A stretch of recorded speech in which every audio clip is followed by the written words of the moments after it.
You're watching Pyro Network.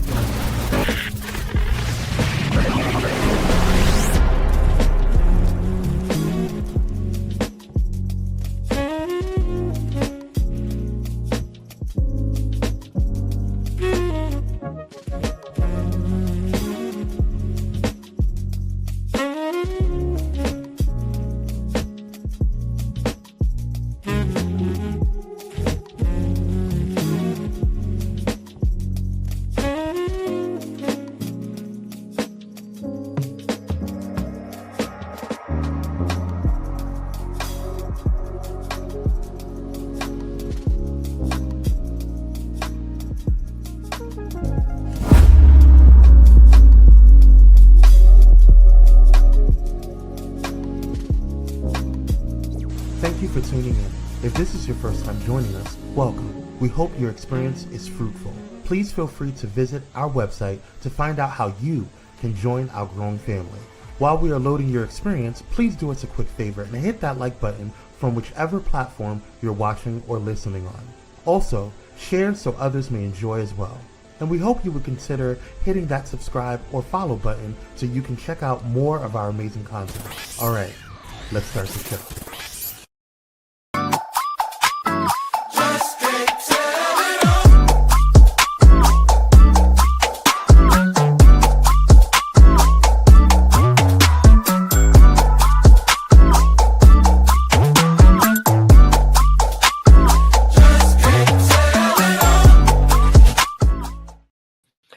What's up, everybody? Welcome to another edition of Conversations with Clergy. I am your host, Dr. Donta, author of Faithful and Forgotten. If you've not gotten my book, hey, check it out. It's important. So today we're going to have a phenomenal conversation with my brother friend, J. Christopher Johnson, about what is going on. We all know that America right now is a complete train wreck. Politically, there is just foolishness going on left and right. And a lot of people are sitting back wondering, well, what's going on to change it? Who's out there really advocating? We don't really have any people out there that we can recognize and are familiar with who are really putting in the work. And to be quite honest, that is the furthest from the truth. There are a lot of advocates out there just fighting the system. They're trying to do what they can. But of course, we are battling an administration that is powerful, hate to say it, but has a presence that they can really take over a lot of the, let's just say they can put their influence out there in ways that we shouldn't be expecting. But there are people behind the scenes that are doing a lot of work to just push back these negative agendas and to make us more aware of the power of not only our voice, but the power of our vote. And today is no different. So if this is your first time checking out Conversations with Clergy, I'm glad to have you here. I have been doing this show for quite some time under the umbrella of the HIV Vaccine Trials Network. They were the entity that was responsible for Conversations with Clergy. They are a privately funded think tank that really focuses on vaccine technology, vaccine research, HIV research, and I'm putting things out there for you to kind of see where I'm going here. So if you are also aware that the current administration did a lot of maneuvering with dollars when it came to HIV research and education, and it affected a lot of entities, So with that being said, hey, the HBTN is still in existence, but they are fighting tirelessly against a system that really is not doing what it should be doing to help us find a cure. I'll leave that right there. All right. So today I have the pleasure of having my friend J. Christopher Johnson on here, and he is an amazing person who is dedicated to just doing what needs to be done. He is an activist, a grassroots organizer, strategic planner with a passion for creating change and promoting social equity. He is a graduate of Dillard University and currently pursuing a Master's of Social Work at the Dr. Millie M. Charles School of Social Work, housed on the campus of Southern University in where? New Orleans, baby, New Orleans. He made history as the youngest candidate to run for Louisiana's 2nd Congressional District in the 2021 special election. And as the founding director, executive director of Mobilizing Millennials organization, J. Christopher leads a nonprofit focused on advancing civic engagement and political literacy through workshops, seminars, and intentional community engagement. He also contributed to the New Orleans Youth Alliance, on track to college success and CK Life Education and Pathways. So without further ado, please welcome to Conversations with Clergy, my friend, J. Christopher Johnson.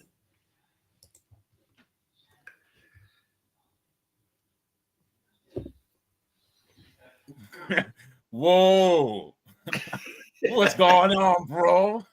What's going on, fam? How you doing? How you doing? I'm doing real good. I'm above the ground, not below it.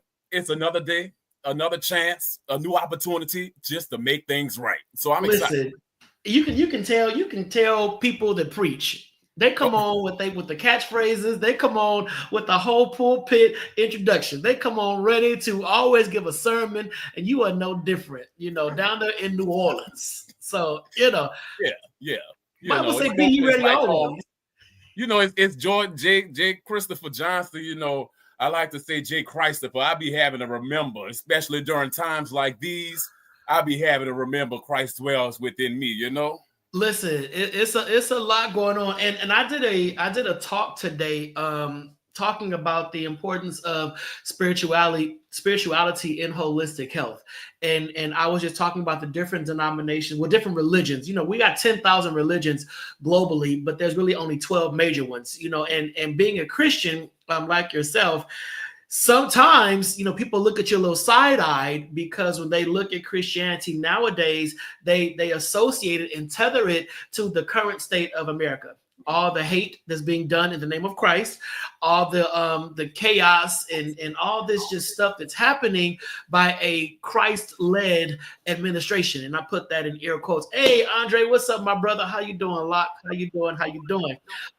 When you think about nowadays being a Christian, we kind of have to look around us, because a lot of folks ain't really feeling Christians right now because of how they're seeing Christians act and treat other people like they're humans. And I love talking to brothers like you and my brother Andre that can just debunk that and show that there are good Christians out there focused on humanity, focused on humankind, and focused on bettering the lives of all people, not just the ones that look like them. So what are your thoughts on that right now? What do you feel about that? Just when it comes to it, the church and Christianity is a culture, right? And so what has been birthed out of that culture is what we now what we might now call Christian extremism, if you will, right? Mm-hmm.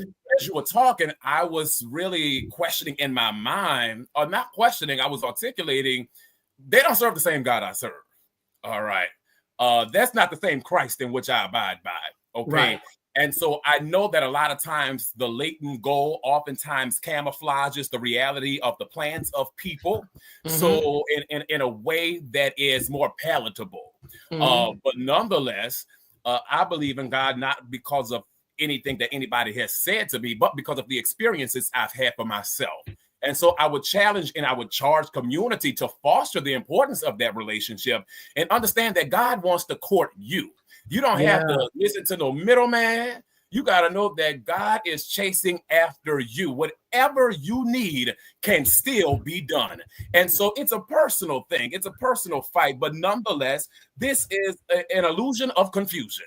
And folk have to prioritize what it means to align themselves with people who share morals and ethics, and that's called community.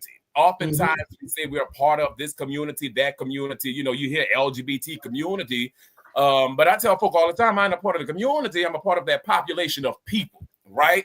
Just because you share certain demographical things does not mean you are meant to be residing or coinciding with that individual. So I just charge and implore folks to understand, just like Andre said, God is love, and the church must display love. And I'll leave it there. No, and I think that's really powerful because we go on really left. We're going to pull it on back. But I think what you're saying is so on point and is so true, because a lot of people, they're missing the message because they're focused on the messenger, and albeit the messenger, right. Some of the messengers right now have their own agenda You know, we still cannot throw the baby out with the bathwater, but that's really difficult to do when your household is being attacked, you know, or your personhood is being attacked by those who have been charged to love. Yeah. And I think that's the space we're in right now. People really don't know who to trust. Who are the real saints of God? When we're talking about the word love, I think we also need to evaluate how that's displayed and how are we expecting that, right? And I know we oftentimes hear the conversation that you can't expect what it is that you put out there. But as plainly as the Bible tells us, love is patient, love is kind. It doesn't say love is like patience, love is like kindness. It is telling you just what love is. And if it's your experience that you are not in a room with somebody who is aligning themselves with those virtues, obviously they're not following those same principles or interpreting scripture in the capacity in which it needs to be most beneficial and have the greatest efficacy, right? So, folk got to understand what love is for them and understand that you ain't going to be loved by everybody. But do your job to love your neighbor as yourself, as difficult as that may be.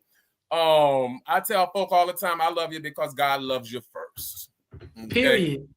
I love you because God loves you first. Period. Do your part. Do your part. At the end of the day, just do your part. And speaking of doing your part, like I opened up telling people that it feels like, well, some people feel like there is no voice. There's no voices out there really fighting against the system. Because to be honest, when you go on Instagram, you know, you're inundated with the latest negative messaging. And it seems like, well, man, how do we shut this stuff down? How do we stop this stuff? You know, and I have tried to really balance out my social media with positive individuals. I keep some negative so I'm not blinded when things happen, but I really try to follow those who are using their voice for the betterment of all mankind. And I think it's really important. My brother says a true Christian, after church. At church, we learn to be like the other, but after church, the real you will show up. Let's be more Christ-like. Listen, because the church will create a whole bunch of minor birds. We all saying the same thing. God is good all the time. All the time, God is good. Until Monday come, and now we cussing those same people out. So how are you when the spotlight is not on you? And it's really all about integrity in your relationship with Christ. You know, so bro, you are out there putting in the work. Mobilizing Millennials is really about just pulling in individuals for the political movement. And I think that is so important. And before we get too deep into this, are you Martin? Or are you Malcolm? I don't think that the civil rights movement would have been a success without the both of them. And so, though approaches differentiate, the response that we desired was the same. The end goal was the same. I look at everybody like gears to a clock. If one piece or one part of that gear stops, so does the whole operation. It's going to stop ticking. So even though I may not fully align with the way in certain folks display their activism, I do believe that everybody is meant to activate, however that looks for you, right? Everybody should understand that advocacy and organizing looks differently to all of us, and you're going to have some folks who are going to be more temperamental. You're going to have some folks who are going to just be frustrated and tired of this. You're going to have folks who are going to be cussing folks out and who are at meetings and who are just, as folk would say, out there wreaking havoc. But how long can you go throughout this thing called life always feeling as if you're not heard, that your voice don't matter, that change is not coming? That gets exhausting. That gets discouraging. And so for me, I embody both of those individuals because while I do not support or am a proponent of violence, I am a proponent of civil disobedience and resistance. And that time would have been much better, now would be much better because of that time, there was strategic planning in that thing. I think a lot of times today, and I'm not saying it's a bad thing, but we make a lot of noise, then what, right? The noise needs to be made. The awareness needs to be had, but so does the organizing. And so when I think about the civil rights movement, I'm thinking about folks organizing in churches. I'm thinking about folks organizing in their homes because they knew that I can't just do this for today, but I need to create a sustainable movement in which the legacies they're coming after me is going to be able to feel and reap the benefits of my fight. So a long answer that a little long, but both of them. No, you said a mouthful. I think the things that I pulled from that I extracted was strategy and sustainability. Mm-hmm. You know, and I go back to, you know, we talk about, you know, Target, for example. You know, people were boycotting Target. I don't know if we're still boycotting Target. I'm not sure, because it seemed to be silence on that. So I'm like, okay, so we're boycotting Target for how long? Can I get a date? You know, can I get a goal? What are we trying to do? I don't want to be a soundbite, because I don't want to be boycotting y'all back and getting y'all washing powder, and I'm at home beating my clothes against a rock. But yeah, because y'all like, oh, we ended that 3 weeks ago. Well, y'all showed up, didn't tell me about it. You know, so I think that what you said was key: strategy and sustainability. And I feel that that's missing. I think that we do a lot of things willy-nilly because we operate in the moment and it's based off of emotion, but we're not coming together. Everybody wants to be the first to kick off something, but nobody wants to do the work of planning it effectively, you know? So I do have some questions that I want to ask. And Kwame, if you can just throw up the first one that I had curated for this special conversation, and let's get into it. So here we go. Do they really hear us? And this goes to, you do a lot of activism and advocacy within state capitals, with legislature, with elected officials. Do they really hear us? Or are we just wasting our time storming the halls and tearing down the gates? They hear you. They hear you. All of them hear you. I care less about the party affiliation. All of them hear you. Are they listening to you? Because when I hear something, I'm going to say, huh? And, you know, some people say, oh, you heard me. No, baby. I heard you, but I ain't comprehend that thing, huh? Yeah. So a lot of times it's noise that is heard on behalf of the legislators, right? So they hear you. We would not be embarking on so much disenfranchisement if they did not hear you. We wouldn't have so many attempts to suppress voters if they didn't hear you. We wouldn't have these funding cuts to the health system of $880 billion for them not listening to you. But the reality is that we must create and implement strategy to where they have no other choice but to listen to you. How does that happen? We have to organize. We have to plan. We have to sit down and identify what is that thing that we want to change. What is that thing that we are proposing a policy prescription for? Because just as you were saying, we are very much so emotional people, but when it's time to articulate that thing that we're emotional about, oftentimes we have trouble doing that. And so that's why when I do trainings and workshops, we're not doing this no PowerPoint now. We got to work together. What's the action plan? I am very intentional about, we doing an action plan, you're doing a mobilization campaign. What are we doing? Because those things are organized. Those things allow you to have a more streamlined system so it doesn't seem as if you're going to exhaust yourself or frustrate yourself, but you're going to have things that are more automated and you're going to have more participation as well. So they absolutely hear us, but we want them to listen, and not just listen, actualize the promise that we desire. Come on here, bro. Come on. Yeah. Kwame says there should be no reason why we can't organize effectively when we have something that our ancestors in the civil rights movement didn't have: social media. Which is true. They didn't have social media, but I also think social media perpetrates a lot of the noise. And depending on who people trust, they may be following somebody that's just talking a whole lot, but ain't got no action behind them. And the one that's trying to create strategy and develop things, they're ignoring because they're taking too long. And those people that do all this, they're diving in the water without testing the temperature, whereas the other folks are like, hold on, we need the proper gear, we need some oxygen, we need some fins so we can go deep. You know, they plan us all out, but people are doing these emotional responses. They dive in, they get cold, they get out. they get out.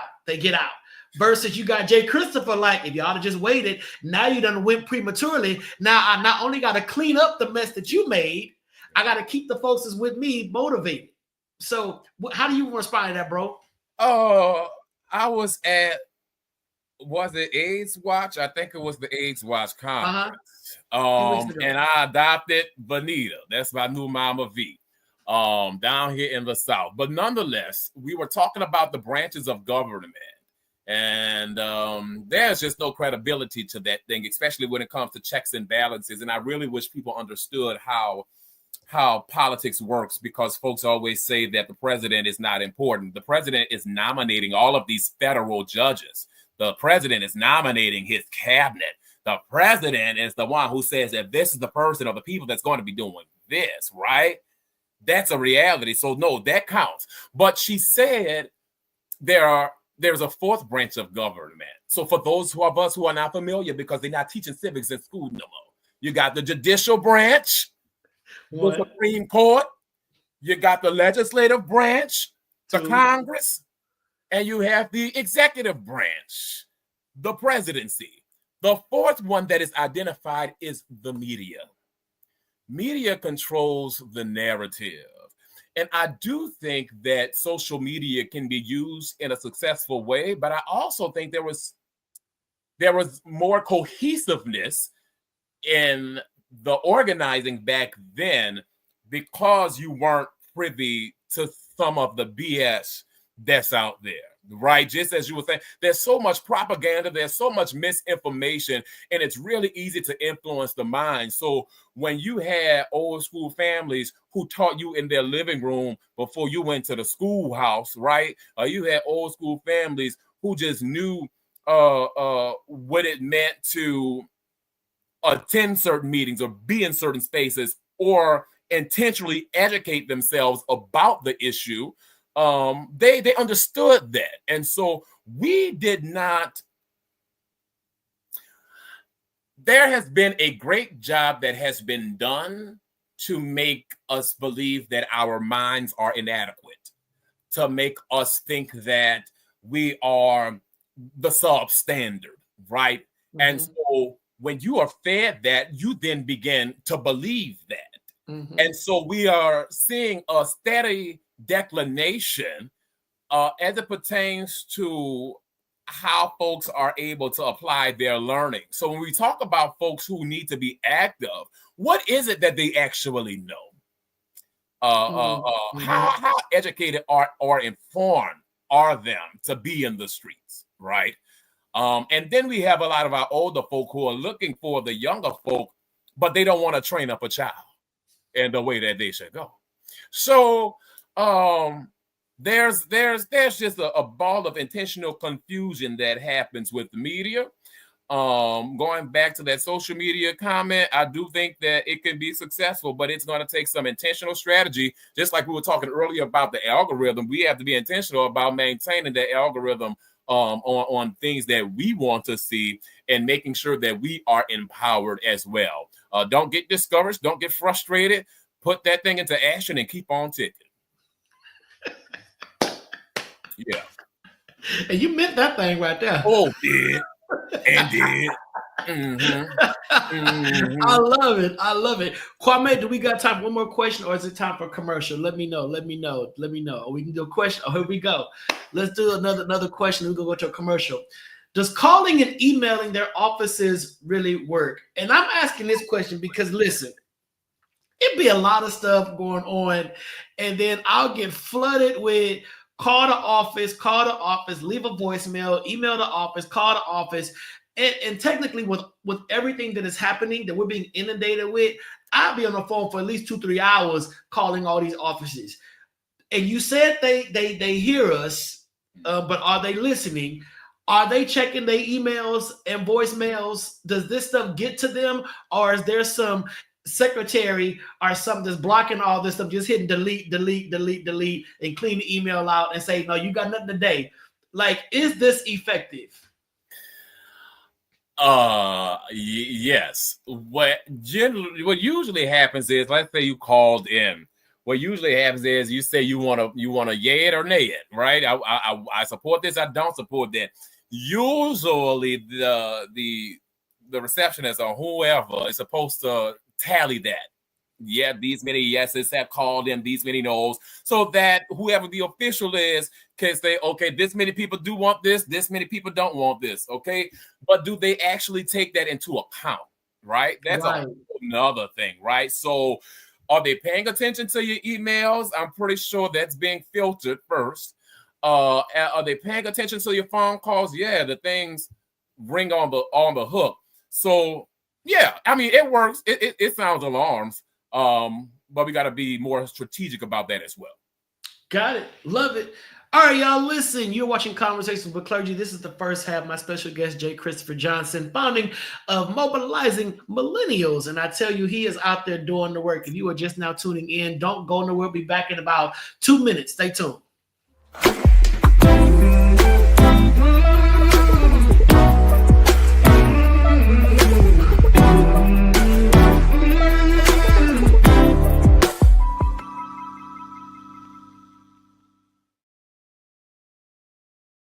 Hey y'all, it's Nicole D. Vick from Nicole D. Vick Live, and you're watching Pyro Media Network.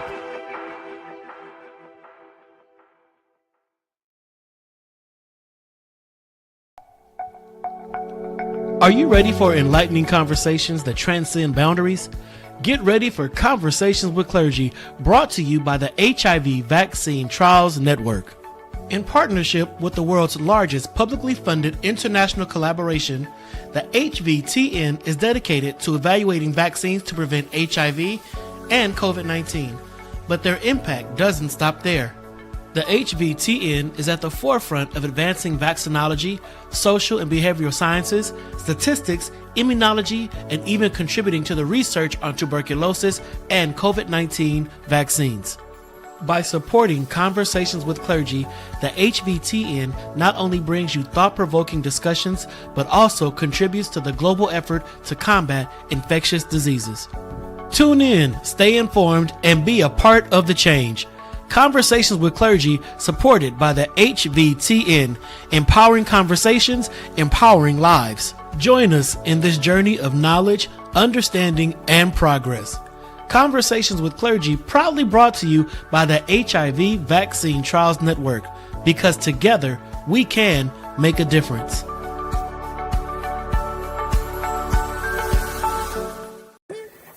Hey, it's Pastor Kim from It's Just Kim Live Show, and you're watching Pyro Media Network.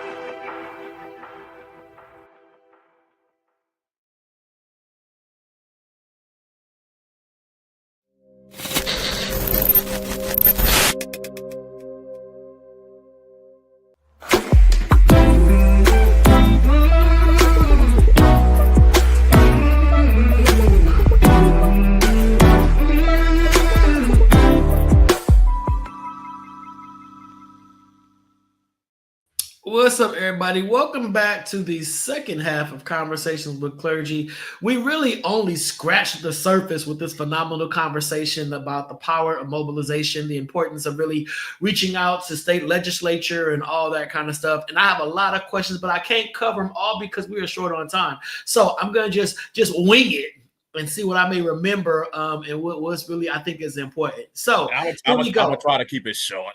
Hey, here we go. You can't minimize greatness. All right. So, bro. So I believe we have local elections coming up. Is it this year or next year? Next year, midterm elections. Midterm elections. Yes. What is the importance of voting in the midterms? Will that get Trump out of office?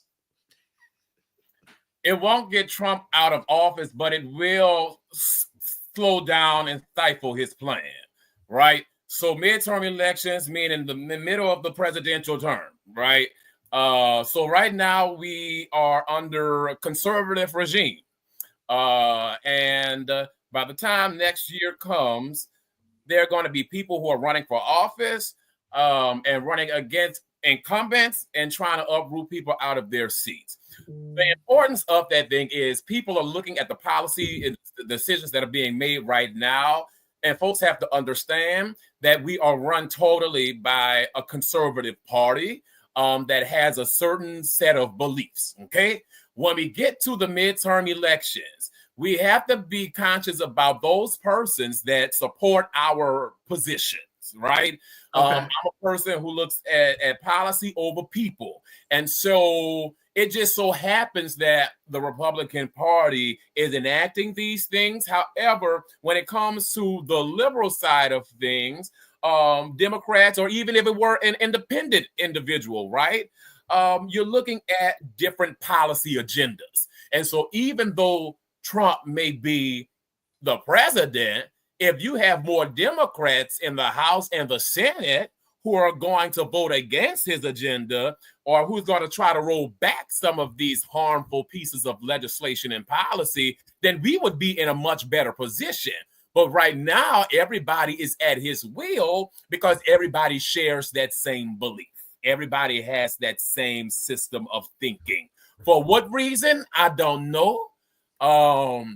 But yeah, it's very important for us to participate in elections. A lot of times, midterm elections, depending on them, they can be low turnout. They're accounting for you not to show up. Go to the polls. The reality is, even though they may leave a rally early, they still going to be the first ones going to the polls. We cannot get tired. We cannot give up. We have work to do. Got it. Love it. Love it. Now, the name of your organization is Mobilizing Millennials. And, you know, a lot of people in my generation and older will look at millennials in a very negative light. Like, millennials don't care. Millennials are distracted. Millennials are only using social media to show their bodies and build these false perceptions of themselves. But I believe that to be false. I do think there are some millennials out there that's really, really about that life. So when we talk about millennials and the millennial buy-in to current political movements and political change, what are you seeing? Is your work difficult when it comes to mobilizing millennials, or are you finding that millennials just need somebody to kind of rally them together because there is interest?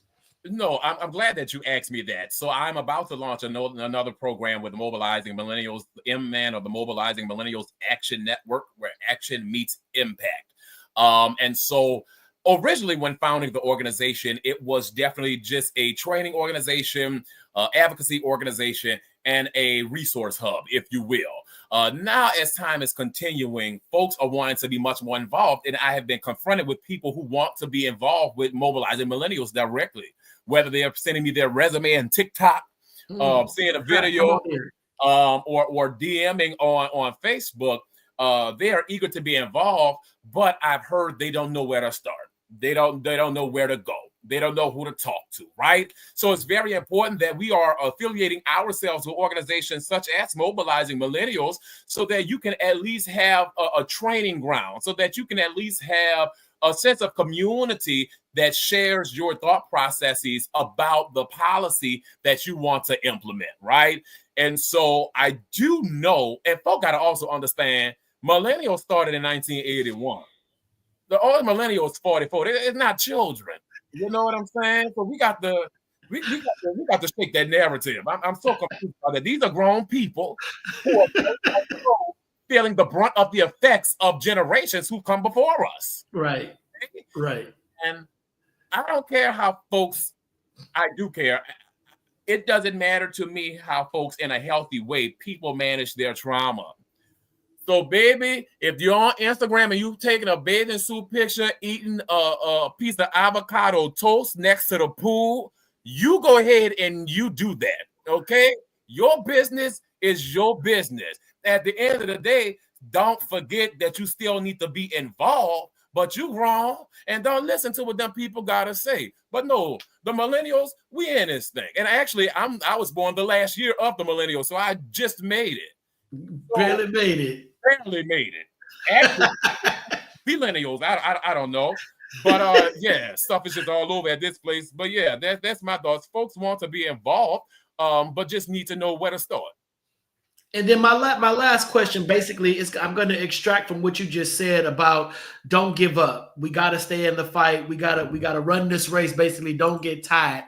The thing about it is sustainability. Mm-hmm. What are you doing to sustain momentum in the work? because this is not a sprint. This is a marathon. You know, this a long sport we in right now, and people gonna get wheezy. They gonna get hungry. They gonna want to sit off by the side and drink some water while y'all keep going. What are you doing? What is your message to really support sustainability and promote the importance of sustainability? I was invited to speak at the inaugural Western Region Conference. I had to get my coordinates right. Western Region Conference for the National Action Network, headed by Reverend Al Sharpton. And as I told the folks who were assembled there, is that oftentimes we are in things for the end goal, but the end goal can sometimes be a long game. So just as we get frustrated looking at the quarters of football and saying, oh, it's so close, oh, you almost had it, oh, if you would have just did this. If we can analyze a football game like that, certainly we can analyze the happenings of our life like that. And so for me, the impact that can be made or felt is going to come from that of you being sustained. But what needs to happen? If you need to take shifts, take shifts. If somebody does this part and somebody needs to do this part, do that. If you need to do an inventory of or a skills inventory to see how you can best align to moving this thing forward to where you're not burned out, but you just understand that this is a part of the journey, do that. But whatever it is, don't you give up. So that's why I take it personally. And I have 6 things more specifically that's important to me and the work with Mobilizing Millennials. And number 1, that's training leaders, because somebody got to be doing this now and tomorrow. Okay, we can't just think that we can go to sleep and things just gonna be all right. Train some folks. Education, civic education, making sure that young people understand how political systems work. Oftentimes people are giving up because they are not privy to how systems work. Right. And honestly, yes, it can be complex, but go to YouTube. It's only a bill on Capitol Hill. All right, y'all, come on now. Y'all stay with me. Third one is community engagement. You got to bring people together. You have to have events, but you need to also personalize the experience to people. And so when Project 2025 came out, that 900 page, folk did not know how to humanize that to their experience, their existence, their reality. And so we must be intentional about what that messaging looks like. Policy advocacy. If it is something that you want to happen, get involved in the fight. And that doesn't mean that you have to go directly to the legislator. That can mean you can make a phone call. That can mean you're going to sit in a panel and making sure that your body count shows support for whatever it is being discussed in the room. That's advocacy. Voter empowerment. We got a lot of people who are already registered to vote. They just don't vote. Go vote. Okay? Oftentimes, we always doing these voter registration drives. I promise you, we have the numbers. Matter of fact, in the state of Louisiana, we have more registered Democrats than we do Republicans. But I can't tell. Okay? But that goes to show you how disenfranchised certain demographics and populations of people are. Yeah. And then building movements. We got to create campaigns. We got to create initiatives, and we got to create networks like the Mobilizing Millennials Action Network so that we are coming together. Just as you said, brother, folks always are wanting to start something, always wanting to lead something. This was not my intention when finding this organization. It so happened to be, right? And so I would also implore folks to get in the fight for the right reason, okay? A lot of times progress ain't being made because you are here. You're here for self-sufficiency. And not here for the group's goal. And so I would charge folks to be aligned with people, groups, and organizations that they can feel most supported by and even comforted by. Okay, we're going through some times. These are emotional times. Be around people who are going to be conducive to bringing you peace. I love that. Bruh, man, I can sit and talk to you all day. Yeah. Likewise, man. Yeah, it's refreshing to be to have an exchange with somebody that's not blowing smoke, that's really doing the work and understands the work, you know, and then has the heart to help others better understand it as well. So before we end this, let people know how they can connect with you, support Mobilizing Millennials, join Mobilizing Millennials, join the up and coming Action Network. you know that you're putting together? Just how can they be a part? Is this exclusively for folks down there in New Orleans that love to have boudin on the front porch? Or can people out here on the West Coast that eat guacamole, can we take part in as well? We'll bring the guac, you bring the etouffee. We'll have a wonderful, wonderful meal. That boudin is in certain parts, all right? That's known in certain parts, just to put that out there. But no, nonetheless, if folks want to get in contact with me, and want to be a part of the Action Network, because we haven't launched the forum or anything just yet, that's going to be done in the coming weeks, you can email us at admin@mobilizingmillennials.org, and my administrative specialist will go ahead and make sure that you are in conversation with me, and we can discuss whatever it is that you want to discuss. Please note that I am here as a resource, and this is very much so personal. You can follow us on all social media sites at Mobilizing Millennials. We're on Instagram, we're on Facebook, and we're on that other platform as Moby Millennials. And then personally, you can follow me at JCJFORLA on socials, and my name is everywhere. You can follow me anywhere. So, be a part of this thing. Sign up, send me a message, shoot a DM. You feel me? Let's get active. I love it. I love it. I love it. So listen, that wraps up this episode of Conversations with Clergy. I am Dr. Donta, author of Faithful and Forgotten. If you have not gotten my latest book, I'm going to challenge you right now to either go to my website, www.dontamorrison.com, or just go on to Amazon. It is available in hard copy, paperback, and ebook, and coming soon it will be available in audiobook that is being formatted right now. So I'm removing all excuses for you not reading it or acquiring it. So do your part, support your boy. You always saying we support Black business, we support Black people, but y'all ain't buying the book. So put your money where your mouth is. Money where your mouth is. Period, point blank. So support me, support my brother Jay Christopher, and then support Pyro Media Network for putting together amazing content that features just Black entrepreneurs doing our thing to get our message out there. All right. So until next time, everybody stay blessed, relax, breathe, and remember, do your part. Do your part. Stay in the fight. Don't give up. And that's how we establish sustainability. All right. Till next time, take care. We're out.